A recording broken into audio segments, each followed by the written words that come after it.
Abra su Biblia en Hechos capítulo 4, versículos 1 al 22, para compartir con nosotros esta audición de Visión para Vivir. Si alguien le dice que usted tiene que hacer algo para alcanzar a Dios, no le está contando la verdad escritural. La Biblia dice que el hombre no puede ganar su salvación y que solo Cristo es el Salvador del hombre.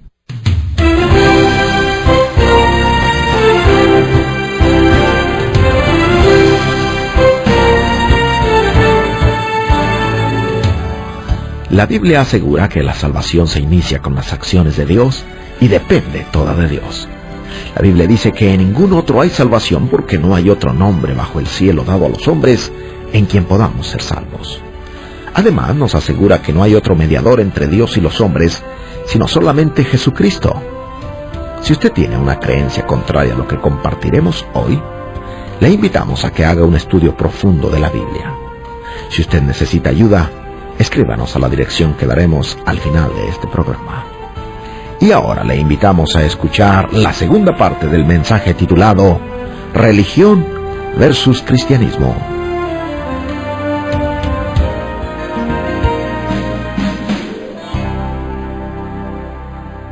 En el programa anterior estuvimos hablando acerca de 3 características y 4 limitaciones.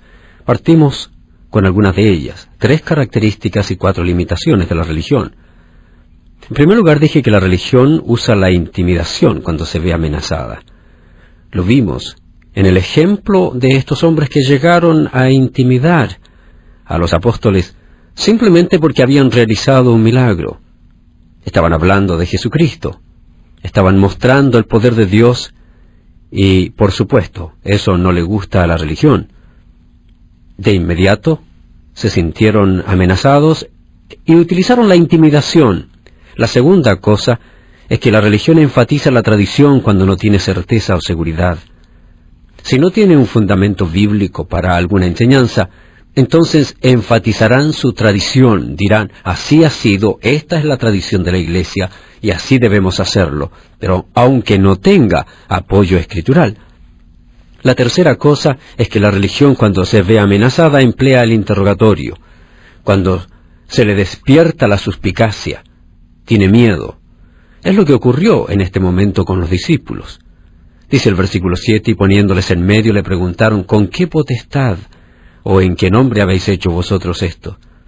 Así que allí tenemos a Pedro y a Juan, que no habían hecho otra cosa que ser instrumentos de Dios y canales por medio de los cuales se operó la sanidad de ese paralítico, y allí tenemos a los religiosos, a 70, preguntándole por qué hicieron eso. Ahora observemos las limitaciones. La primera limitación de la religión es que no tiene la llenura del Espíritu Santo. Lo que tiene es embotamiento y la mortandad que viene con el mismo. Escuche lo siguiente. Samuel Stevenson escribió: una ciudad llena de iglesias, grandes predicadores, hombres ilustrados, música grandiosa, coros y órganos. Pero si todo esto fracasa, entonces, ¿qué? Buenos obreros fervientes, que laboran hora tras hora, pero ¿en dónde, hermano mío, en dónde está el poder del Dios Todopoderoso? Agrega el escritor: refinamiento, educación, quieren lo mejor. Sus planes y esquemas son perfectos, se dedican incansablemente, buscan los mejores talentos, se esfuerzan al máximo, pero lo que necesitan, hermano mío, es a Dios, el Espíritu Santo. Es el Espíritu Santo el que despierta el alma. Dios no acepta la adoración al hombre, ni se postra ante el control humano, ni la innovación humana, ni la habilidad o el arte del mundo. ¿Pueden dar verdadero arrepentimiento o quebrantar el corazón del pecador? Podemos tener sabiduría humana. Cantos grandiosos, gran éxito. Puede haber el equipo más moderno, pero esas cosas no bendicen. Dios quiere un instrumento puro y limpio, labios ungidos y veraces, un hombre lleno con el Espíritu por medio del cual proclamar su mensaje. Lindo lo que escribió el señor Stevenson. Quitando todos los adornos, todo lo externo, toda la estructura, y reduciéndola a la verdad desnuda, la religión no es la respuesta a la necesidad del hombre. Así que Pedro se puso de pie y habló. Su experiencia de ser lleno del Espíritu Santo debe haber sido algo impresionante. De paso, es posible que usted sea llamado en algún momento inesperado a dar testimonio de su fe. Con frecuencia ese es el mejor momento. Si usted tendría tiempo para planearlo, quedaría tan asustado que lo echaría todo a perder en el momento de la verdad. Así que aproveche cuando se le presente la oportunidad. Tal vez tenga tiempo para decir apenas 3 frases. En ese momento, lo más significativo que puede hacer es, debido a que está lleno del Espíritu Santo, hablar lo que usted siente que el Señor le está guiando. A propósito, apóyese en el poder del Señor viviente, sin que haya pecado entre usted y que interrumpa su andar con Cristo, y sencillamente diga directamente la verdad del Evangelio, cómo Cristo cambió su vida y cómo Él puede cambiar la vida de otra persona. Esto fue lo que Pedro hizo. La gente estaba asombrada. Pedro dijo: gobernantes del pueblo y ancianos de Israel, puesto que hoy se nos interroga acerca del beneficio hecho a un hombre enfermo, de qué manera éste haya sido sanado, sea notorio a todos vosotros y a todo el pueblo de Israel, que en el nombre de Jesucristo de Nazaret, a quien vosotros crucificasteis, y a quien Dios resucitó de los muertos, por él este hombre está en vuestra presencia sano. Así que allí tenemos a Pedro y a Juan y al cojo sanado. Aquel grupo nunca había visto cosa semejante en la cámara del Sanedrín. Era un milagro viviente que no podían negar, y 2 hombres que no tenían nada que probar excepto contar una historia y decir la verdad. Ahora veamos la segunda limitación de la religión. La religión es ciega a la obra de Cristo. Nunca ve la respuesta que dan. Es como ver a través de una pared de bloques de vidrio. Usted puede ver las sombras, pero en realidad no puede distinguir los objetos. Si hay movimiento, tal vez pueda adivinar que se trata de un ser humano, pero no puede decir si es hombre o mujer. No puede decir si está inmóvil. Bien podría ser un árbol, o algún macetero o perchero, no lo puede distinguir. Así es el religioso. Así es como ve a la persona de Cristo. Puede ver cambios, pero no los acepta. No se involucra en ellos, está ciego. A decir la verdad, la religión no se conmueve ante el mensaje del Evangelio. Note lo que dice el versículo 12. El mensaje es: y en ningún otro hay salvación, porque no hay otro nombre bajo el cielo dado a los hombres en quien podamos ser salvos. ¡Cuán sencillo! Pedro habla de la salvación. Habla que no hay ningún otro nombre sino el de Jesús. Habla de ser salvos. Es una de aquellas expresiones que a los círculos religiosos no les gusta usar. Hablar de la salvación por gracia es ofensivo. Para hablar de salvación hay que hablar de pecado, y eso es más ofensivo. Eso es la religión. No hay lugar para el cambio. Cuando una persona viene y trae este mensaje que les ofende porque habla de ser salvos o de abandonar pecados, se sienten incómodos. Ojalá tuviera tiempo para contarles algunas experiencias personales. Pero déjeme decirle, el público más difícil del mundo es la gente religiosa. Muchos están fríos, algunos están congelados, ni siquiera oyen el mensaje, piensan que lo oyen y lo relacionan con la iglesia y las actividades religiosas y con hacer el bien. Pero así es, algunos piensan: bueno, mamá y papá asistían a la iglesia, el abuelo también asistía a la iglesia, procedo de una familia religiosa, así que algún día llegaré al cielo, yo voy de vez en cuando a la iglesia. Pero Pedro dice: en ningún otro hay salvación, porque no hay otro nombre bajo del cielo dado a los hombres en que podamos ser salvos. Ese es el mensaje del Evangelio. Sin embargo, no por ese mensaje se conmovieron. No pudieron quedarse inconmovibles ante las personas, pero no podían demostrar absolutamente nada, porque son religiosos, apáticos al mensaje profundo del Evangelio. Observemos la cuarta limitación. La religión es silenciada por las vidas transformadas. ¿Ve usted el silencio en los versículos 13 y 14? Entonces, viendo el denuedo de Pedro y Juan, y sabiendo que eran hombres sin letras y del vulgo, se maravillaban. Allí estaban, gente ordinaria de Galilea, presentes en el salón de la corte, en ropa de trabajo, frente a los estirados jueces petulantes, y Pedro y Juan y el cojo, danzando y brincando por todos lados. Así que los juristas se maravillaban, y les reconocían que habían estado con Jesús. Este es uno de mis versículos favoritos del Nuevo Testamento. Por fuera parecían simplones, pero había un profundo mensaje en su persona. Había en ellos una calma, No había ningún halo sobre su cabeza. Eran pescadores toscos y curtidos. 4 o 5 años atrás eran pescadores humildes. Ahora están en la corte. Los jueces se maravillan. Además, allí está el cojo, sano. Viendo al hombre que había sido sanado y estaba en pie con ellos, no podían decir nada en contra. Déjeme recalcarlo antes de que cometa una seria equivocación. Aun cuando lo más probable será que ya la ha cometido debido a su celo por Jesucristo, déjeme decirle, no hay mejor mensaje que nuestra propia vida y conducta, el cambio de nuestra vida. Deje que su vida sea la punta de lanza, el Evangelio según su vida, por así decirlo. Que sea su vida la que penetra, la que habla. La gente no podrá contradecir una vida transformada. Verán cambios que no comprenderán. Dios le abrirá la oportunidad para que usted lo diga bien claro. No un sermón, no una disertación larga o una tesis, simplemente una presentación sencilla de cómo su vida ha sido cambiada. No lo force, déjelo fluir. Así que esos líderes religiosos no podrían decir nada en contra, no podrían eliminar el milagro, era innegable. Además, estos hombres hablaban con retórica convincente, aún en su tosquedad.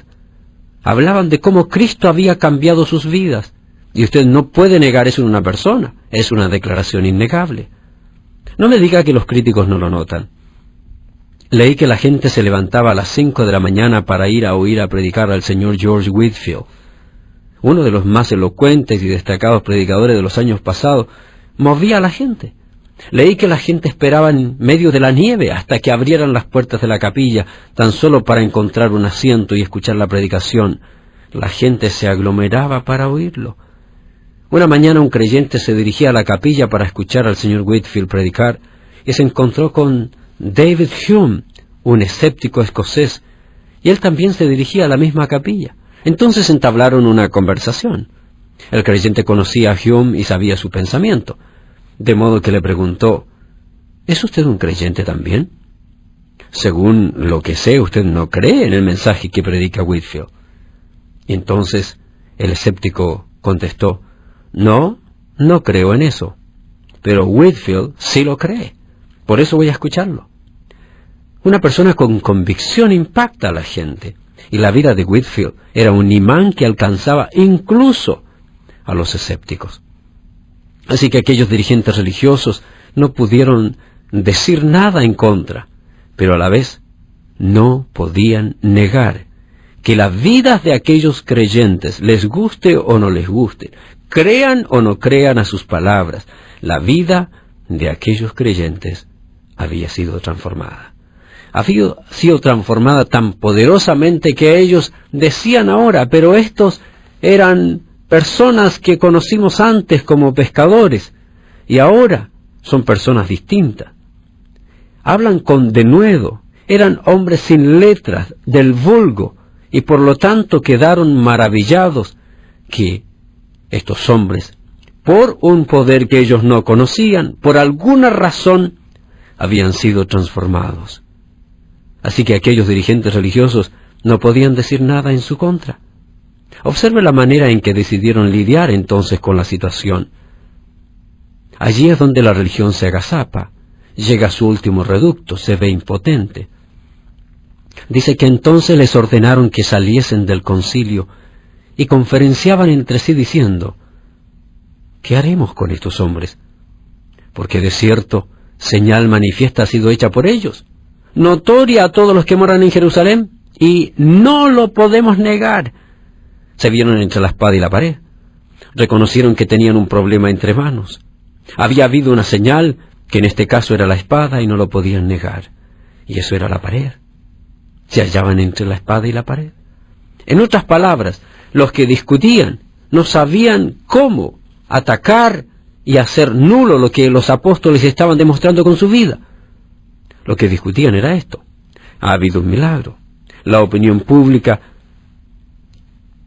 piensa que esta es una señal milagrosa. Si nos ponemos a discutir, perderemos el control. Si los matamos, el público se volverá en contra nuestra. El versículo 17 nos dice que decidieron hacer. Para que no se divulgue más entre el pueblo, Amenacémosle para que no hablen de aquí en adelante a hombre alguno en este nombre. Interesante. Esa fue la decisión. Quédense callados. Los vamos a soltar en esta ocasión, pero no queremos oír nada más acerca de Jesús y ciertamente nada en cuanto a la resurrección. Guarden silencio.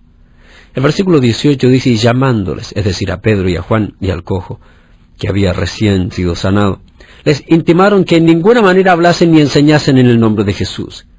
Y esto implica incluso en la conversación personal. Les prohibieron. Ahora bien, usted que me escucha, estimado oyente, cómodamente sentado en el sillón de su sala, especialmente en los países en que podemos oír con toda libertad este mensaje, tal vez piense que tal prohibición no quería decir gran cosa. Pero la vida en ese entonces no era como la vida que disfrutamos ahora. En los días de los apóstoles, si usted creía en Cristo, automáticamente se le consideraba sospechoso.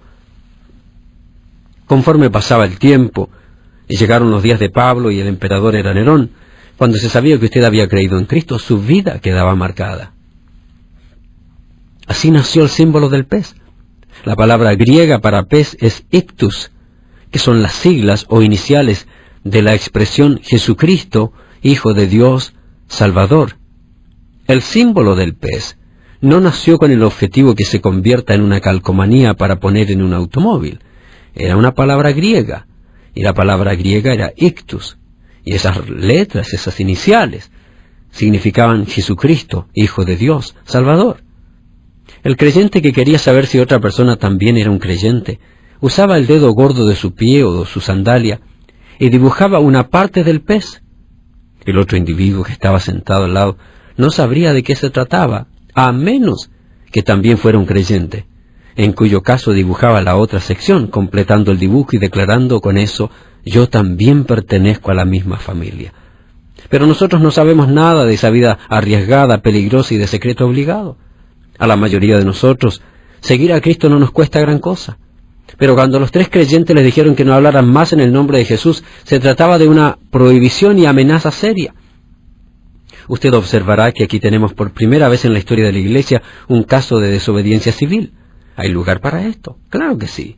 Cuando Pedro y Juan oyeron la amenaza, la prohibición, respondieron diciéndole, juzgad si es justo delante de Dios obedecer a vosotros antes que a Dios. Eso puso la presión en los dirigentes religiosos. Ustedes nos prohíben hablar. Dios nos ha ordenado hablar.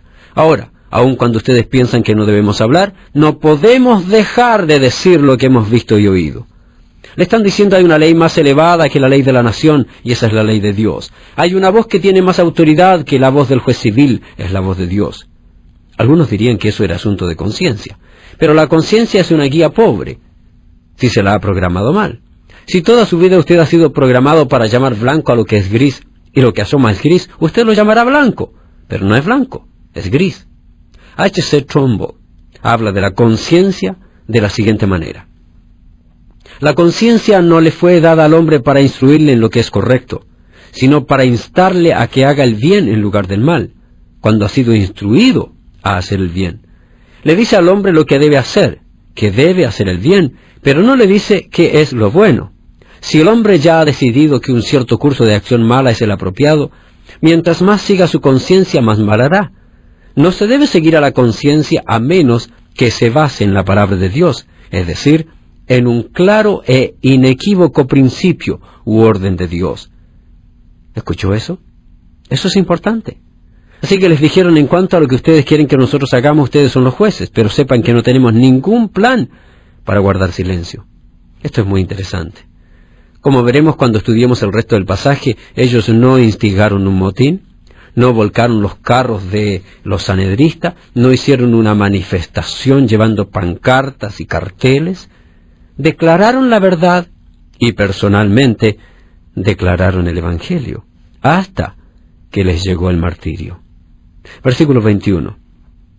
Ellos entonces les amenazaron y les soltaron, no hallando ningún modo de castigarles por causa del pueblo, porque todos glorificaban a Dios por lo que se había hecho, ya que el hombre en quien se había hecho este milagro de sanidad tenía más de 40 años.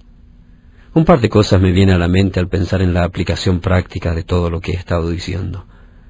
Número 1, lo primero que necesitamos es una relación auténtica con Jesucristo. Lo primero que necesitamos es una relación auténtica con Jesucristo. ¿La tiene usted? Número 2. Lo que menos necesitamos es un sustituto. Claro y sencillo, ¿cierto? No hay razón para complicarlo. Si su relación con Jesucristo es auténtica, no necesita nada más. No necesita absolutamente nada más, sino vivir la vida cristiana. Pero si usted ha puesto su confianza en un sustituto, es lo peor que jamás ha podido hacer. Usted necesita urgentemente venir a Cristo, buscarlo como su Salvador personal. ¿No le parece asombroso cómo el lugar en que menos la gente encuentra a Cristo a veces es en la iglesia? Así es. En cierta ocasión un joven se acercó y dijo: Pastor, he estado fuera de la ciudad por largo tiempo. Nunca adivinará lo que ha ocurrido. Llegué a conocer a Cristo. ¿Y sabe una cosa? Llegué a conocerlo dentro de una iglesia. Interesante. Howard Snyder escribió: es difícil escapar a la conclusión de que en la actualidad uno de los más grandes obstáculos al Evangelio de Jesucristo es la iglesia institucional. El estudiante que protestaba llevando una pancarta «Jesús sí, religión no» expresaba un sentimiento ampliamente difundido. ¿Quiere usted alcanzar al estudiante en donde él se encuentra, en donde él se halla? La respuesta no es haber tenido la capacidad intelectual para acercarse. La respuesta no es hacer todo esfuerzo para conseguir que asista a los cultos en la iglesia. La respuesta es llevarle el mensaje de Cristo. ¿Quiere usted alcanzar a alguna familia, por religiosa que sea? Sobre todo si está sumergida en una tradición religiosa. Sus palabras no bastan. Hay un método que surtirá efecto. Es el auténtico mensaje de Jesucristo. El mensaje que se proclama y el mensaje que se vive. Es la única manera. El día en que dejemos de usar sustitutos es el día en que haremos gran impacto. Aquellos que han dejado de usar sustitutos conocen la verdad de este impacto que solo Cristo puede producir en la vida de sus hijos. Usted necesita de Cristo si nunca le ha conocido. Y si usted conoce a Jesucristo, necesita vivir para Él. Recuerde, lo primero que necesitamos es una relación auténtica con Cristo. Y segundo, lo menos que necesitamos es un sustituto. Espero que no lo esté buscando. Espero que Cristo sea la única fuente de salvación, el camino, la verdad y la vida, y de quien procede la salvación y quien la entrega sin obras para que nadie se gloríe.